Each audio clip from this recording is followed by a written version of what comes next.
Hey everyone, still Nido King, still the Sandwraith. Let's move on before I have to be on my last legs again. More traps, so we have to use the Eye of the Storm to get past. Oh, here's a nice tricky one. This log moves horizontally, so I gotta time my run up the wall very carefully. Or just smack my face into it. Either way works. Again, not greatly concerned about health for the most part. Not that I'm concerned about sand either. But, barely got out of the way of that one. As long as I don't get into any big fights, health isn't going to be much of a concern. I'm not going to die from it, and, yeah, not seeing a whole lot of ways to get across this one.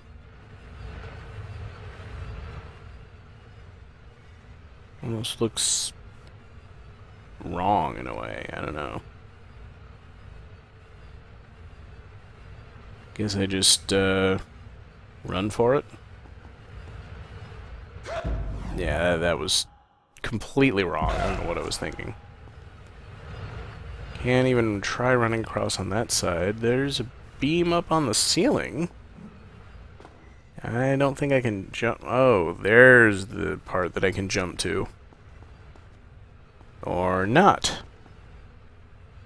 Oh, well. Everyone saw that notch was there, right? Now it makes a lot more sense. Like I said, the obstacles in this part of the game get much trickier. And I can't even see what I'm doing.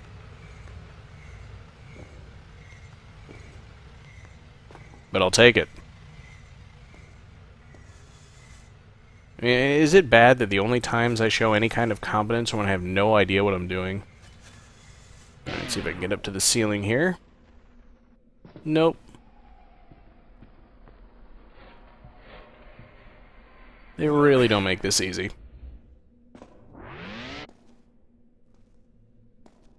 This place is looking kinda familiar. Don't think I need to jump across. That's the way. Ah, here's a familiar room and some familiar enemies.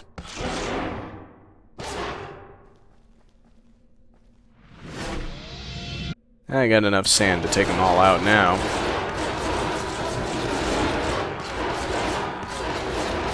Although, much as I hate to say it, Ravage as a time is possibly getting kind of boring.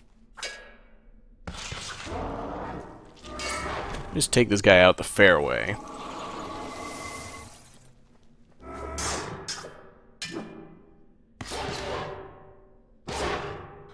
Well, close enough.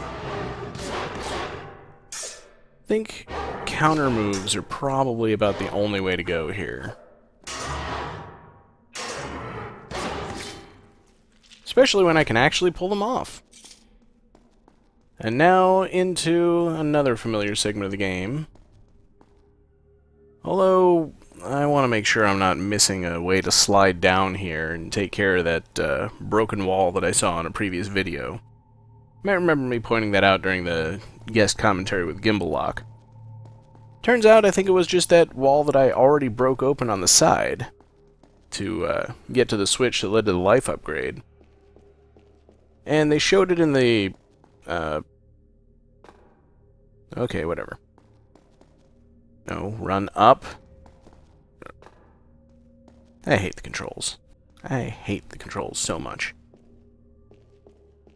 But, yeah, they showed that door in the present, even though there's absolutely no way that I can figure to get to it when you have a sword that'll break it open.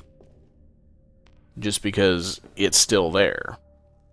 You get to it in the past, you open it, everything is normal.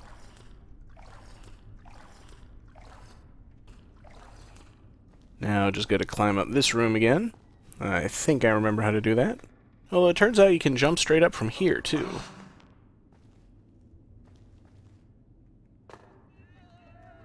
But I'll take the same way that I did before. Beam to beam. Beam to beam. And there's a closed door that was open before. Okay, that's wrong. You die now.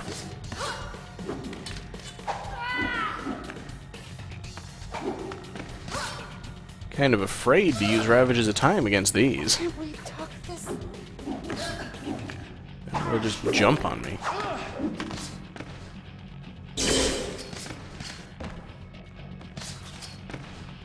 That's a better way to do it. And I can't figure out how to open this door. I don't remember this ever being closed. That's probably why.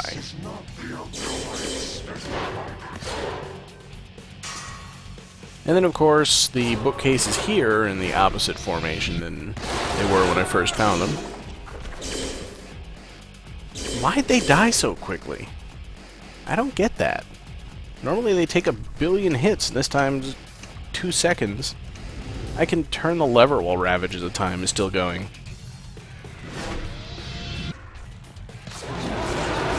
Whatever. Kill everything.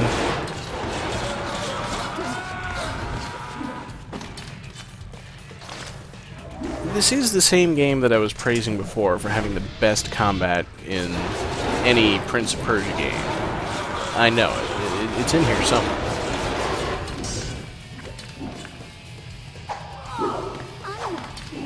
Everybody's almost dead here. There's got to be some way I can capitalize on that.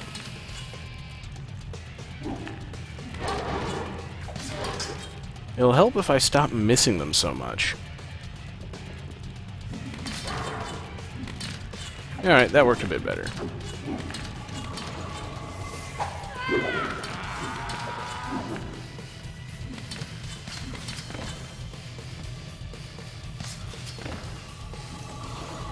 Okay, with that taken care of, now we move into the second half. More of these guys, who are just kind of sliding around.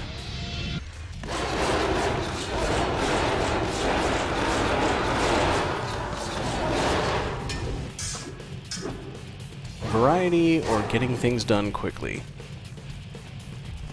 It's a coin flip.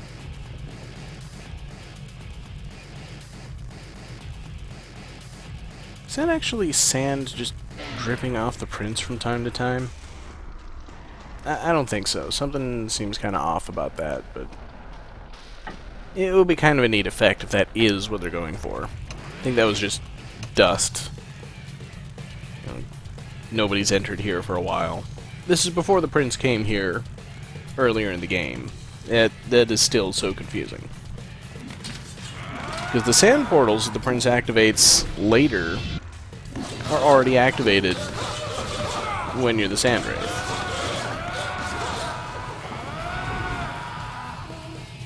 And some areas are already open, some areas aren't. And I know better than to just run ahead this time. I'm going to stop and kill everything, then move forward and kill everything again.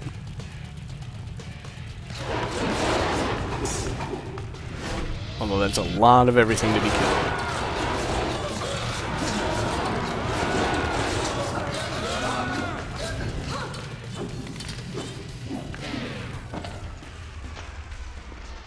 Well, at least I only wasted one sand tank.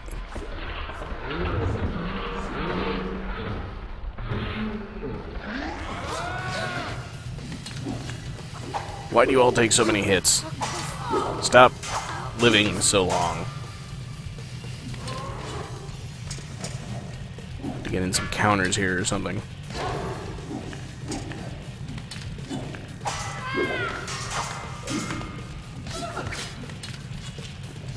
Alright.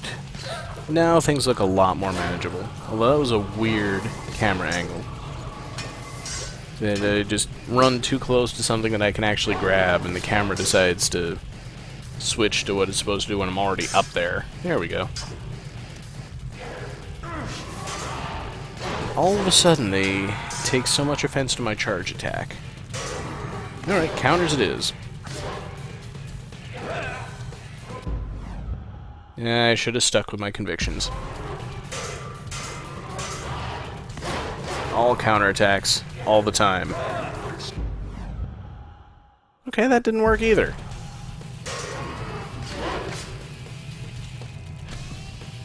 You win some, you lose some. And see, these bookshelves are already pulled out. Why are they already pulled out? And why are they pushed in when the prince comes back here later?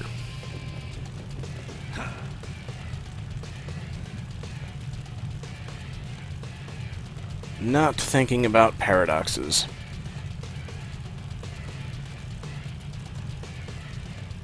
Well, that's interesting. That thing was smashed when I came here as the prince. I guess that hasn't happened yet. Anyway, retracing my later footsteps. There's no way to get across here, but there is something to grab. So I gotta go across underneath this time.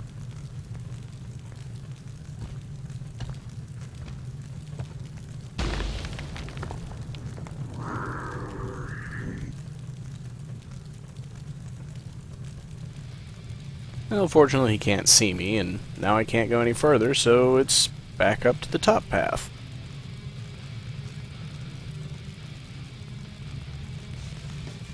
Actually, I kind of wonder what would happen if I just dropped down here, right in front of his face. Alright, that was totally underwhelming. Well, the forward hallway hasn't been caved in, so I guess this is the way I gotta go this time.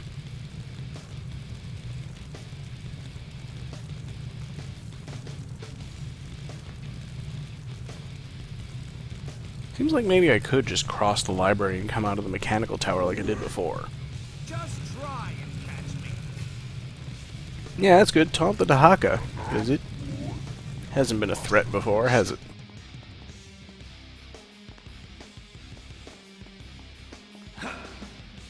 At least I guess this chase is kind of fun.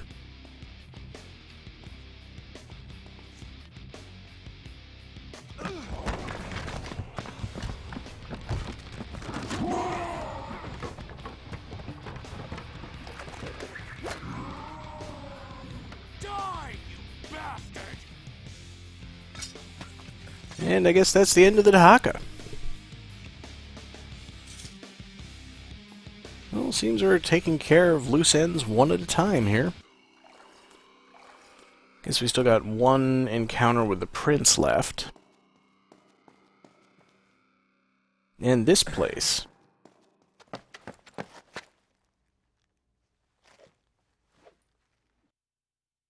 I can barely see through this. Best I watch my back. Who knows what's lurking? I'm pretty sure on the PS2 they had slightly better mist effects here. I mean, you could still see. There was no danger of enemies lurking in the mist that you couldn't spot or something like that, but... I mean, at least there was enough mist that it made sense the prince said he couldn't see through it. Here it's just kind of, oh, you got a couple of particles here or there. I can only see a couple miles in front of my face. It's a threat. Alright, better go back, make sure I didn't miss anything, because I'm tearing through this place. Enemy is not much of a threat. Lots of secondary weapons, but the hockey stick has been good to me so far. I can't see a damn thing. I better watch my steps. Yeah, I can't see anything either. I have no idea how I'm getting from place to place.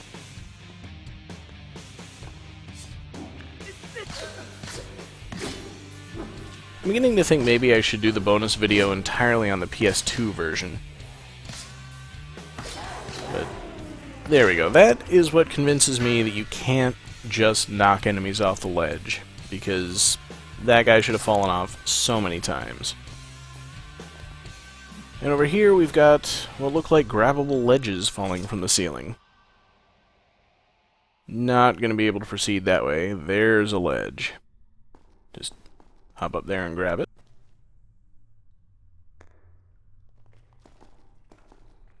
It's always kind of weird when you see him grab something, drop down, and then a ledge falls.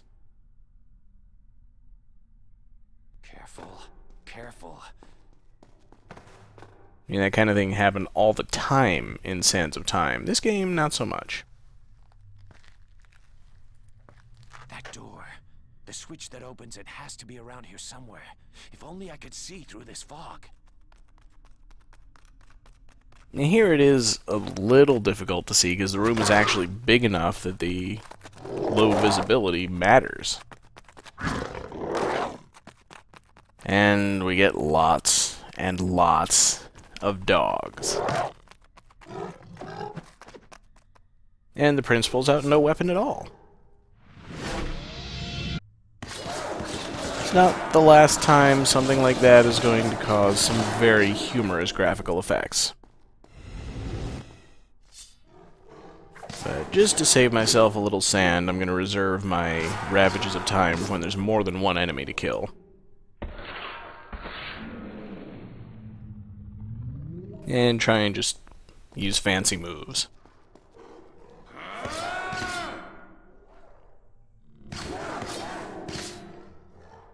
I mean, sure, they still take a lot of hits, but they're no threat.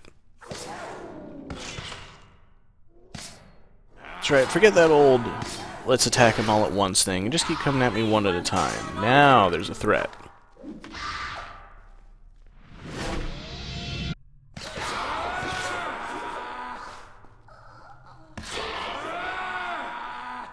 Well, they would be if anything took more than one hit to kill. Again, no trouble seeing the path. I don't remember whether that was originally supposed to be part of the challenge or not.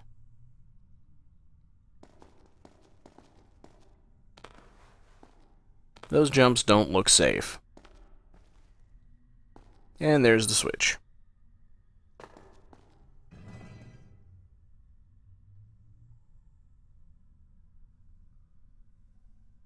And then a pan back to show me that the route I got here on is not gonna work. I always assume there's gotta be a shortcut somewhere. And again, this... I almost didn't make that jump. I'm not sure if I'm supposed to stop and climb these things, but the identical scene in Sands of Time, all the stalactites dropped as soon as I grabbed them. You know what? I'm tired of the hockey stick. I'm gonna get rid of it. This is the only one of the secret weapons that I actually found on my own when I played through the game. It's also by far the best one. It glows with unearthly power. And of course, just check out how it works in a fight. Tell me when you're... It takes at most 2 hits to kill these dogs. Granted, I'm taking a lot of hits myself, but that's okay, I can fight my way out of this.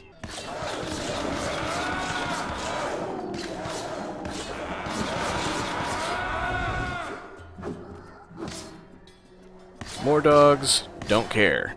Got glowing sword. Of course, if anything, I would call this a lightsaber, more than the ones in Star Wars. Because this one actually has a cutting edge. It could actually be a saber.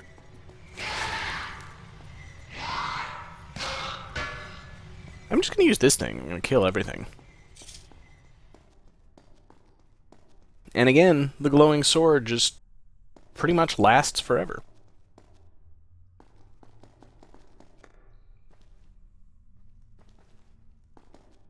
Not that I have any idea at all where I am. It would be kind of nice to know. We'll just move a tiny bit to the side and jump to a completely different place. I love what they do with angles in this game. Alright, that's not a ramp, but again, we got the grooves on the wall that show me where to go.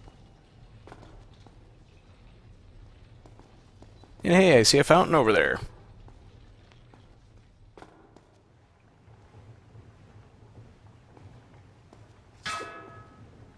Alright, should probably think about cutting it here, but I got a couple minutes.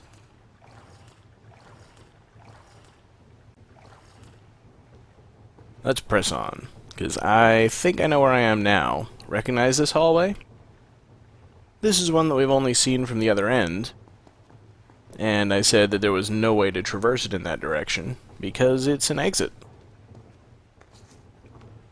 And once again, we finally get to see where it's an exit from. There in the distance you can see the chest that I've already opened.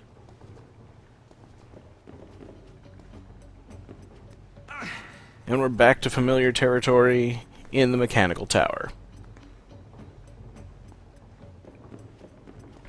Do not allow him to pass! I have no idea who said that. And the door that I took before is closed, so I gotta find a lever that opens it. I think I know where that is. I remember it. Out of the way.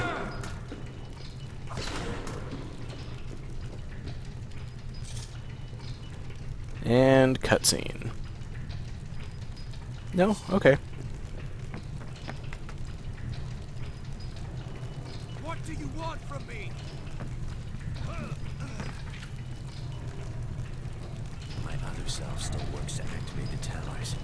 There's ample time to return to the throne room and await the opening of the door. Yeah, that's where the golem was.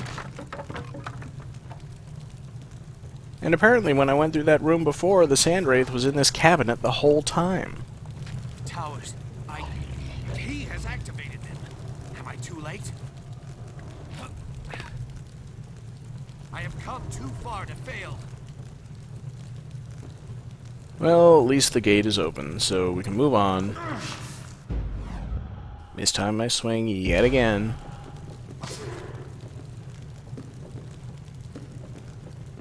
I'm amazed. As long as I was sitting in that cabinet, my health didn't go down very much.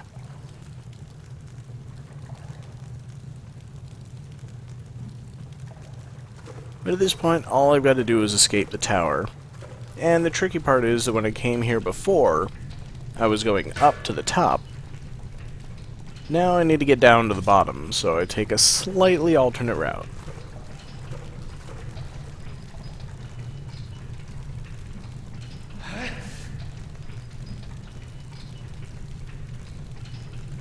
And as usual, the game spells out for me exactly where I'm supposed to go. Which for once is really handy, because otherwise you might end up going the same way that you did from this ledge before.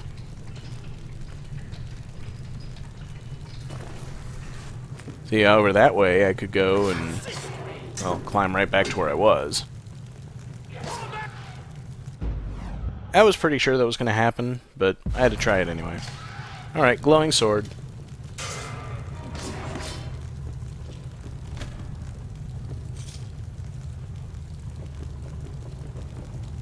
Pretty handy shortcut. I remember when these guys used to take forever to kill. Absolutely forever. Even with the scorpion sword. Now you can go either way at the fork here. They both lead down to that ledge. I think this way is a little faster.